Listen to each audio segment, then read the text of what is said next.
E fala galera do YouTube, nessa videoaula eu estarei ensinando a vocês a como estar criando páginas para o seu blog, ok?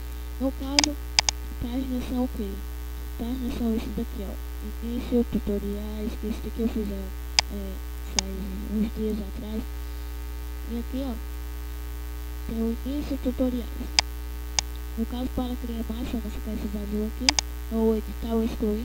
E no caso você vem aqui ó, no layout, vai vir aqui ó, no menu você vai ver aqui ó, para ter a base. Se você não quiser adicionar, ou você não adiciona, remove. E no caso você vai vir aqui ó, no layout, tá aqui, você tem uma base das páginas que já tem, né?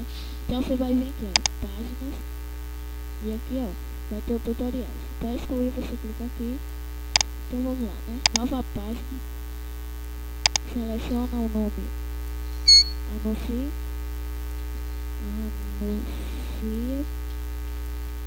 Anuncie. Aqui. Anuncie aqui. Anuncie aqui.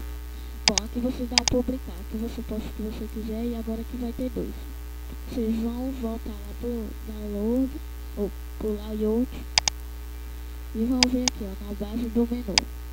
No caso é que você dá um editar e aqui vai ter um nome. Anuncie aqui, você marca para prever a página, então vai visualizar blog.